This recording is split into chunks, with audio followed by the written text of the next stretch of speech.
Radio Maouja FM. Pour rien manquer, abonnez-vous maintenant. Radio Maouja FM avec Kalonji Mukendi dans Construire notre avenir. Bienvenue dans Radio Maouja FM. Nous ouvrons nos portes et nous émettons notre signal à partir de la capitale canadienne, Ottawa, province de l'Ontario. Nous avons des concepts inédits, interviews, reportages, documentaires et tant d'autres. Nous vous présentons notre nouvelle émission Construisons notre avenir avec amour, Zola, Upendo, Love, Dinanga. Nous sommes contents, écoutez-nous, nous sommes avec vous. Construisons notre avenir avec amour. Ciao. Ce qui nous permettrait de poursuivre les travaux de cette séance du conseil municipal. J'inviterai le leader de la majorité, M. François Limoges, à poursuivre. Merci. Oui, effectivement, Madame la Présidente. Tel qu'annoncé plus tôt dans cette séance, à 20h30, nous amenons le point 1501, qui est la déclaration reconnaissant la troisième semaine du mois d'octobre comme la semaine du Congo à Montréal. Et je cède la parole à la mairesse de Montréal, Madame Valérie Plante. Alors, merci beaucoup, Madame la Présidente. Bonsoir. Bonsoir en haut. Allô?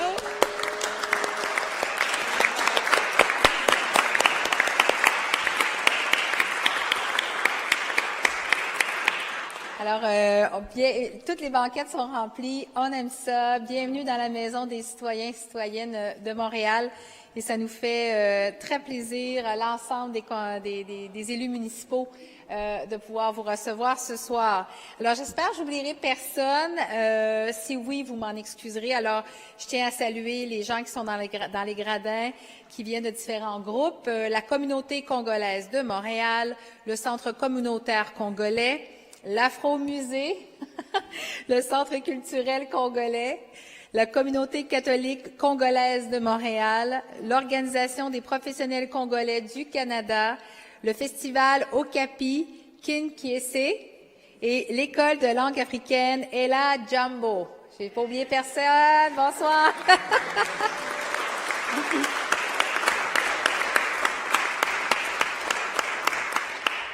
Alors, je m'adresse à vous tous et toutes, mais bien sûr à l'ensemble de la communauté congolaise qui est ici à Montréal. Montréal, on a la chance de compter sur une riche diversité. Ça permet à nos quartiers, à notre économie, à notre gastronomie, à notre culture, vraiment d'en profiter, et nous, bien sûr, l'ensemble de la population. Plusieurs communautés se sont établies à Montréal au fil du temps, on le sait. Elles ont permis à la métropole de s'ouvrir sur le monde et de devenir une terre d'accueil, où l'inclusion est à la base de toutes nos actions.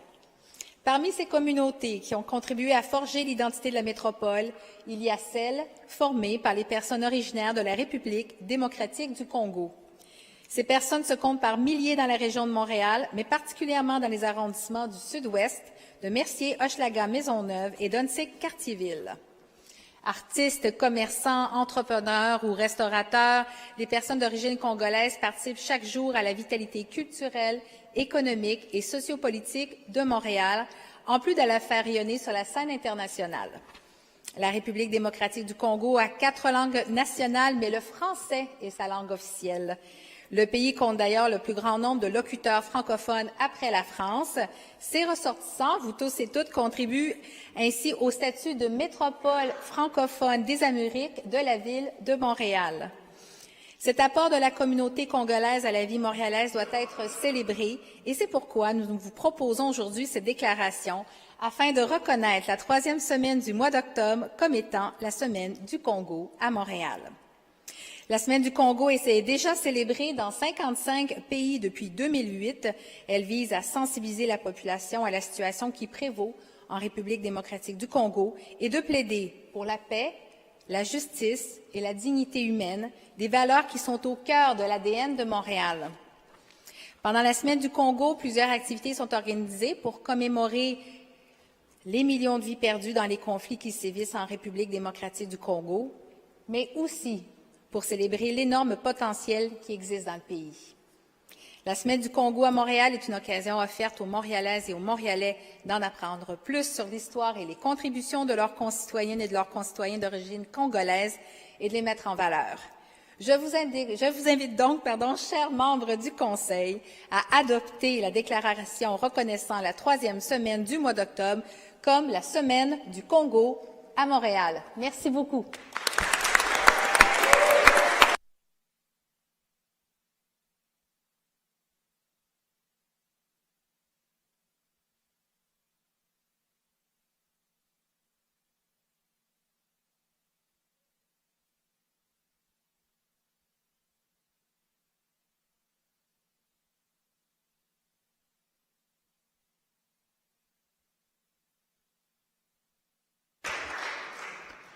Monsieur Josué Corville. Merci, Madame la Présidente. Montréal s'avère être une cité riche de ses diverses communautés.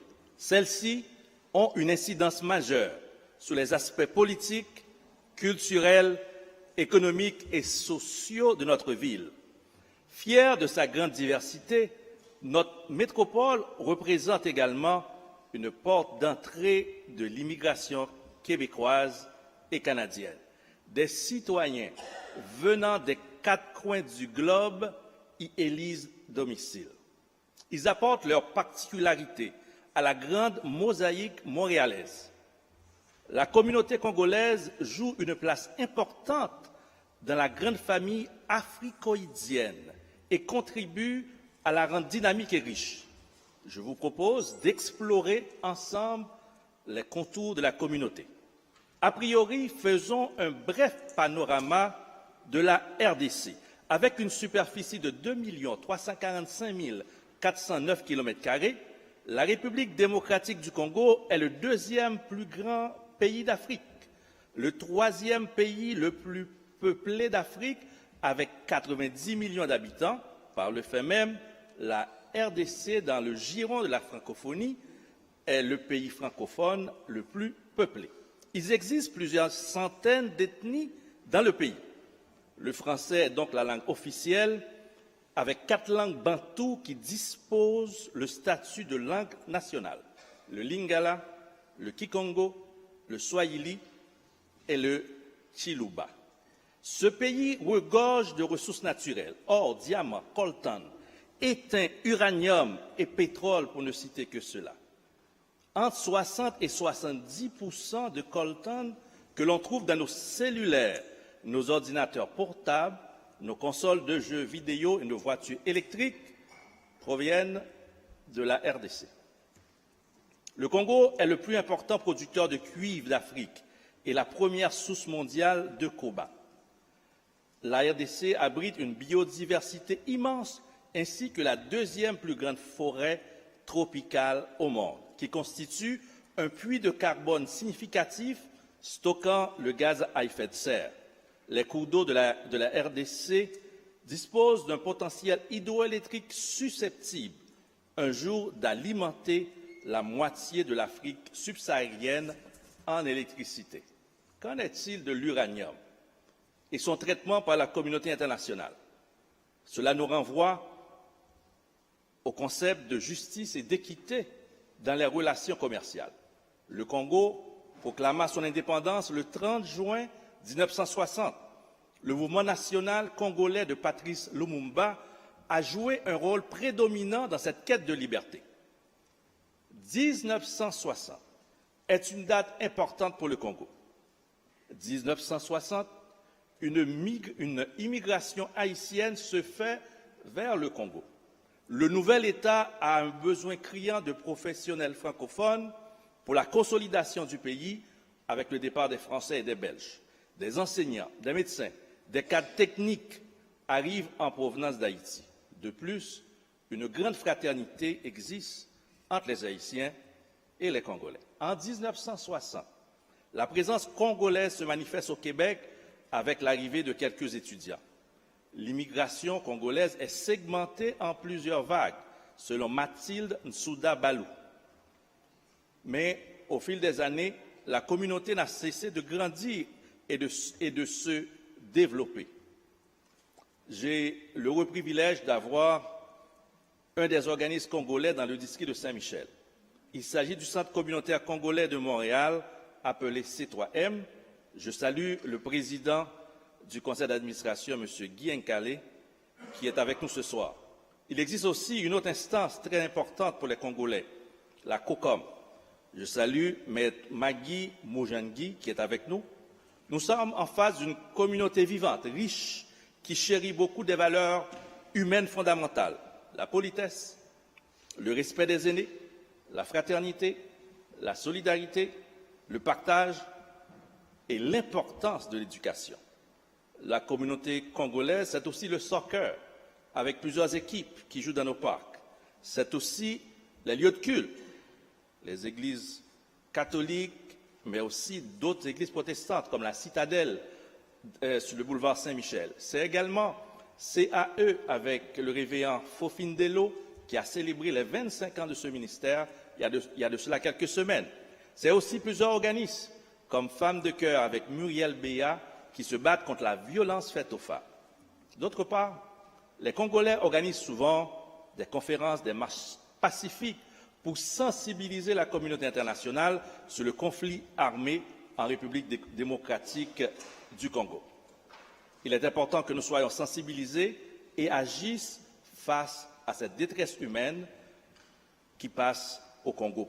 La communauté congolaise, via cette semaine spéciale, nous permettra de mieux découvrir cette communauté. En dépit de la guerre, les Congolais sont résilients, mais la communauté internationale doit se réveiller face à ce conflit congolais et être plus attentif aux desiderata de la communauté. Néanmoins, je suis ravi que nous puissions mêler notre voix à celle des 55 autres pays qui célèbrent la Semaine du Congo depuis 2008. La communauté rayonne. L'art culinaire congolais ne laissera pas indifférent nos papilles. Qu'en est-il de la mode? Plusieurs boutiques et couturières nous offrent la possibilité d'acheter des habits typiquement congolais. Parlant de mode, nous ne pouvons pas ne pas parler de sapologie, car les Congolais sont toujours bien sapés. L'art de bien s'habiller. J'ai essayé aujourd'hui pour voir si je peux...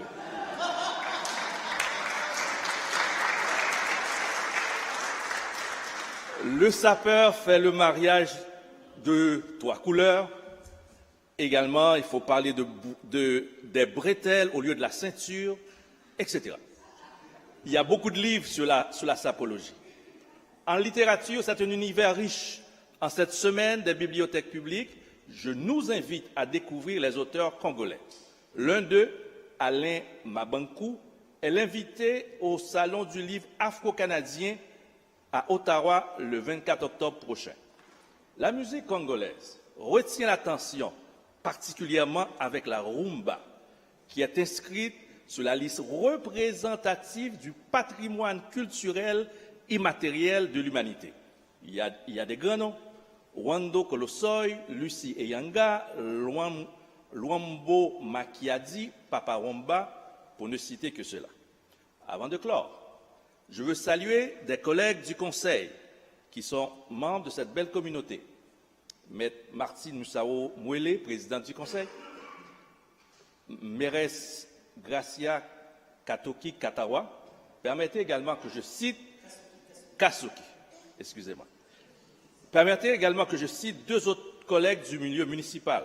Reine Bombo Alara, président du conseil municipal de l'agglomération de Longueuil. Afine Loalalika, président de la commission de la culture, communication, patrimoine à Longueuil. Comment ne pas citer aussi Guy Mouchagoulassa Chikoro de l'Afro-Musée et King. Dans son ouvrage « Réparer les femmes », le docteur Denis Mukwege, prix Nobel de la paix 2018, affirme, et je cite, « L'universalité est tout. Nul sur cette planète ne peut se prendre supérieur aux autres. C'est la fibre humaine qui nous lie les uns aux autres. » Fin de citation. In fine, en reconnaissant la 3e semaine du mois d'octobre comme étant la semaine du Congo à Montréal, nous espérons enfin mettre en valeur les contributions de la diaspora congolaise au paysage de notre métropole. Toutefois, il y a lieu de se lever contre les injustices que traversent les Congolais. Soyons donc solidaires, soyons des humanistes, travaillons pour la justice et l'équité. Je salue tous les Montréalaises et Montréalais d'origine congolaise et tous les employés de la ville qui viennent de cette belle communauté.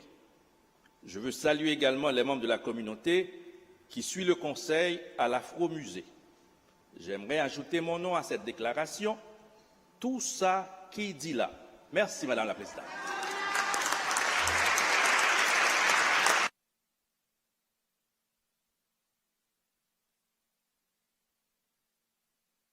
Madame Gracia Kasuki-Katawa. Madame la Présidente, chers collègues, écoutez, ça me fait vraiment très plaisir de me lever aujourd'hui en cette chambre pour cette déclaration qui vise à reconnaître la 3e semaine du mois d'octobre comme la semaine du Congo à Montréal. D'entrée de jeu, je tiens à remercier Valérie Plante, la mairesse de Montréal, pour avoir proposé cette motion et pour l'appui en fait qu'elle nous amène. Je veux aussi remercier mon collègue Josué Corville qui est une encyclopédie vivante, on doit le dire. À chaque fois qu'il se lève en conseil, c'est pour nous apprendre des éléments d'histoire. Merci beaucoup, Monsieur Corville. En effet, les Haïtiens sont allés comme mon papa me l'a appris. Les Haïtiens sont allés dans les années 60 en RDC pour enseigner et puis clairement, vous continuez à nous faire l'école ici au conseil municipal. Merci beaucoup. Écoutez, je veux, Madame la mairesse l'a reconnu, mais je veux vraiment souligner la forte présence de la communauté congolaise qui est non seulement ici dans les estrades, plusieurs personnes, je sais, sont derrière les portes dans le hall d'entrée, plusieurs personnes nous suivent en direct de l'Afro-Musée ici à Montréal, mais je sais aussi que plusieurs personnes nous suivent un peu partout, honnêtement, au Canada et ailleurs dans le monde. Et puis je veux pas, mais avec beaucoup d'humilité que je dis ça, mais il y a beaucoup de Congolaises, Congolais, parce qu'on est une communauté majoritairement francophone. Il y a beaucoup de personnes même au pays qui suivent ce qui se passe ici à Montréal. Donc à toutes et tous, je vous salue et merci beaucoup d'être ici parmi nous ce soir.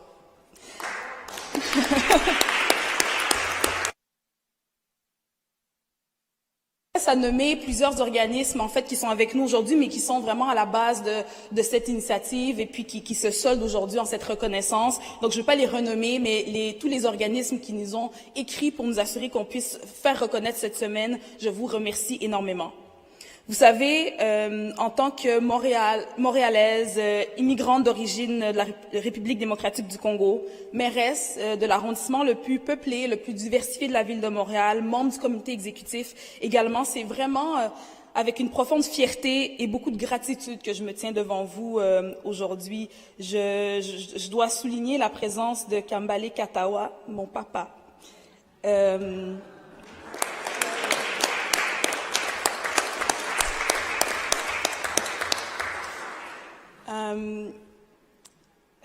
Voilà.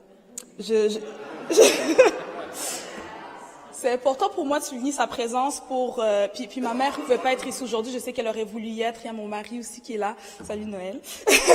mais en fait, je vous partage tout ça parce qu'en fait, je viens d'une famille où il a toujours été très, très important de transmettre l'histoire en fait, et depuis que je suis petite à la maison le soir avant de se coucher, on nous raconte des histoires de contes congolais où on apprend en fait finalement les valeurs de la RDC. Et puis je sais que ce sont mes grands-parents qui ont transmis ça à mes parents et j'en suis énormément reconnaissante. Puis cette histoire de la RDC, en fait, comme mon collègue José Corville l'a mentionné un peu tout à l'heure, ben en fait c'est plus de 100 millions de Congolais, de 100 millions de Congolais en RDC. C'est le deuxième plus grand pays d'Afrique, en effet, après l'Algérie.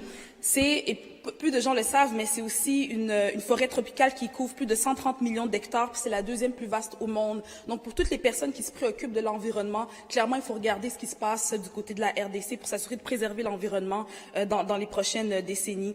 C'est, oui, 4 langues nationales, donc le Lingala, le Swahili, le Kikongo, le Chiluba, mais c'est aussi 200 langues et ethnies. Donc, en plus de tout ça, en plus des 4 langues, il y a 200 langues et ethnies différentes qui se parlent en RDC. Puis évidemment, il y a la langue officielle, le français, qui est ici notre lien, qui fait en sorte que plusieurs d'entre nous, justement, choisissons Montréal. Puis un élément qui m'a toujours fascinée quand j'étais plus jeune, c'est que mes parents me disaient, mais tu sais, Gracia, quand on était plus jeune, on nous parlait de la neige, on nous parlait du fleuve Saint-Laurent, on nous parlait, j'ai dit, mais... Sérieusement? C'est sérieusement. Donc, il y a plusieurs décennies en RDC, les enfants congolais en apprenaient en fait sur l'histoire du Québec. Déjà, je pense que c'est dire un peu les liens qu'on a avec la province puis avec la ville de Montréal. Je vais aussi vous parler peut-être des côtés un peu plus sombres de l'histoire. Vous savez, en 1985, il y a eu ce qu'on appelle la conférence de Berlin, où plusieurs pays de l'Occident se sont partagés le monde.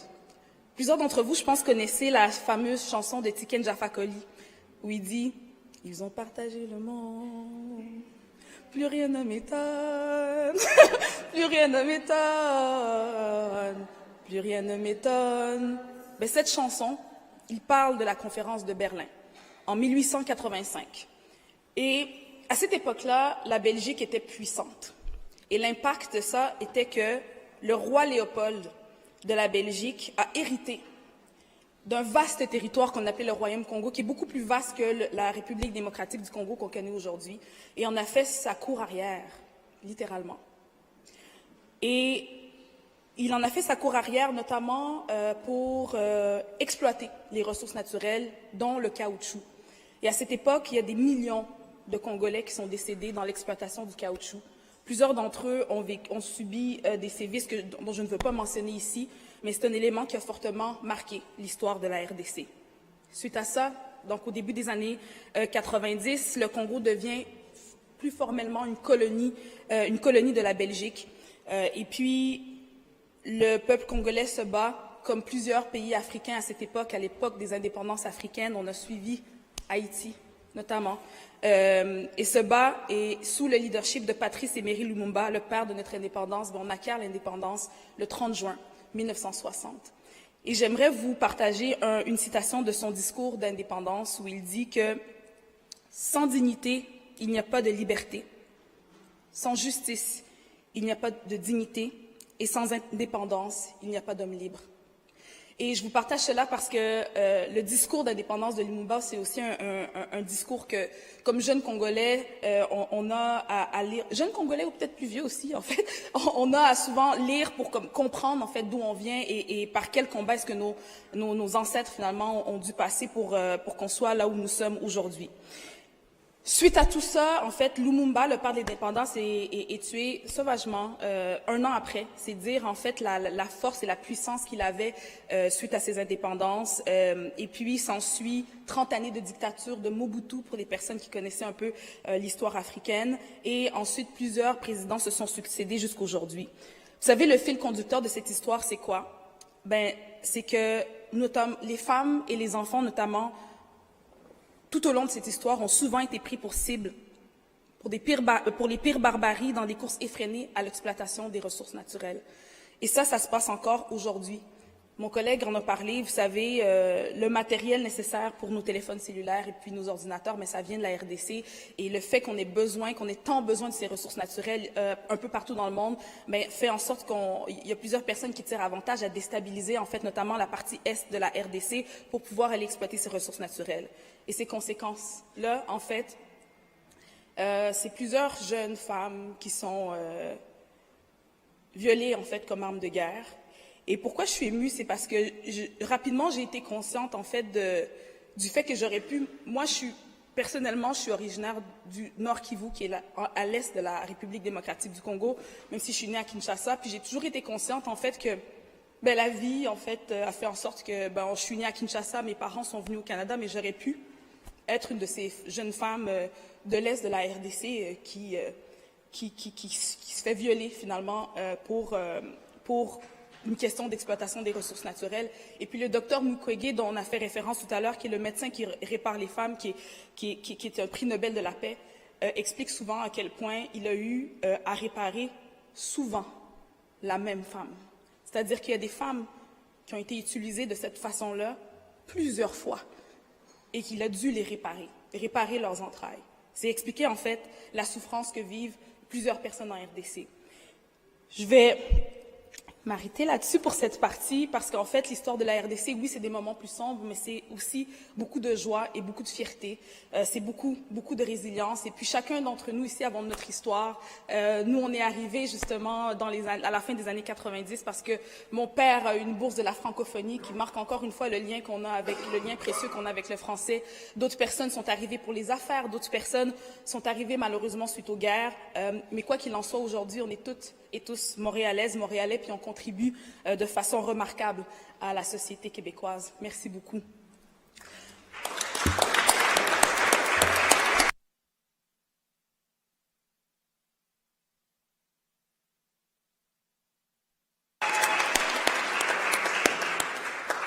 je veux justement vous donner des exemples en fait de comment est-ce que la communauté congolaise marque Montréal. Vous avez sûrement entendu ou ri aux blagues de Eddie King.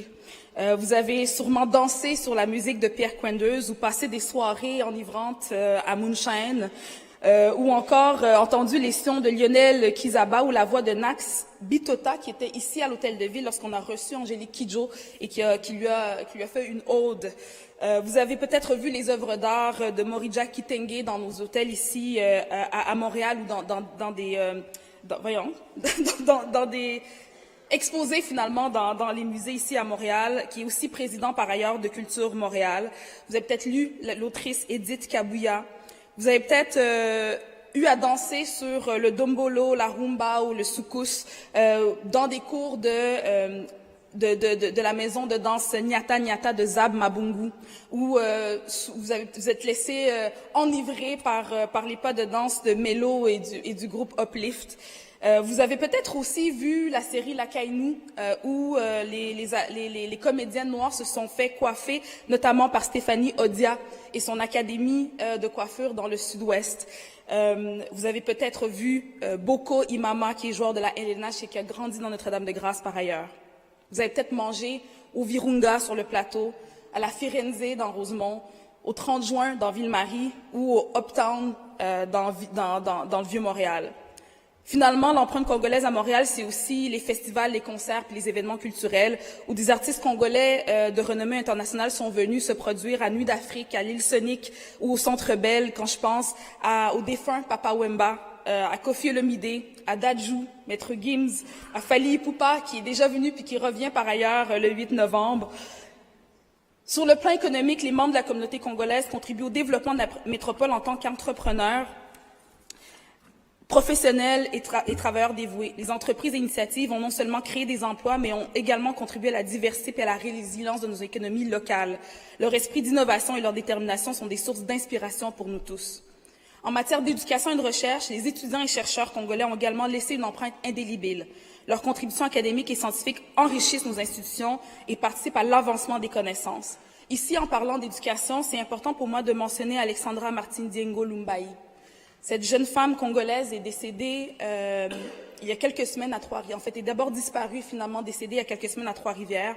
Pourquoi je vous parle d'elle? C'est parce que ça a touché particulièrement la communauté congolaise à Montréal, qui a entendu le cri du cœur de sa mère, qui a fait une vidéo TikTok, puis finalement c'est devenu viral et c'est comme ça qu'on s'est tous mis à chercher la jeune Alexandra. Mais mon message aujourd'hui, je veux le faire à tous les jeunes Congolaises, Congolais, Africains, étudiants étrangers, bref, qui venaient ici à Montréal pour étudier. On est une ville d'étudiants et d'étudiantes. On a justement des communautés de partout dans le monde. On a des ressources à Montréal pour éviter que vous soyez seuls et surtout pour vous donner un environnement où vous puissiez vous épanouir à la hauteur de vos ambitions et de vos talents, et ce, en toute sécurité. Donc aujourd'hui, j'ai une pensée particulière pour la jeune Alexandra. Écoutez, je vais clore en disant que Montréal est bel et bien une mosaïque de culture où chaque communauté apporte sa propre couleur et vitalité. La communauté congolaise, avec ses traditions, son histoire et sa résilience, est un pilier de cette diversité. La reconnaissance de la Semaine du Congo à Montréal est donc une précieuse occasion de mettre en lumière toutes les contributions à travers des événements d'affaires culturels, éducatifs et sociaux. Je vous invite donc, chers membres du Conseil, à soutenir cette proposition, à proclamer la 3e semaine du mois d'octobre comme la Semaine du Congo à Montréal. Merci à toutes et à tous.